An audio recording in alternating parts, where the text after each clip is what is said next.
Sri Renuka sugars limited. Current price வந்து 49.2, market capital வந்து 10,000 crores இருக்குது. இவங்க வந்து மெயினாக சுகர், எத்தனால், ஆல்கஹால், எத்தனால் ஜென்ரேஷனில் வந்து மெயினாக இன்வால்வ் ஆகியிருக்காங்க. எப்பப்போல்லாம் ஒரு எத்தனால் நியூஸ் வருதோ அப்போல்லாம் வந்து இன்க்ரீஸ் ஆகும். எப்போயுமே பார்த்திங்கன்னா கவர்மெண்ட்டோட அனௌன்ஸ்மெண்ட்டுக்கு அப்புறம் 38லேருந்து 49 rupees வரைக்கும் போயிருக்கு. இந்த மாதிரி ப்ரொமோட்டர் ஹோல்டிங் இன்க்ரீஸ் ஆகிருக்கு.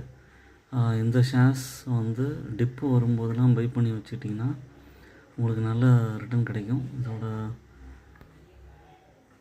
மெயின் குவார்ட்டர்லி ரிசல்ட்ஸ் வந்து பார்த்திங்கன்னா நல்லாவே இம்ப்ரூவ் ஆகிருக்கு. 258 crores வரைக்கும் போயிருக்கு. இது ஒரு வாங்கக்கூடிய விலையில் தான் இருக்குது. அதனால் இதை வந்து உங்கள் போர்ட்ஃபோலியோவில் கண்டிப்பாக கன்சிடர் பண்ணலாம். சப்ஸ்கிரைப் பண்ணுங்கள். Investments ideas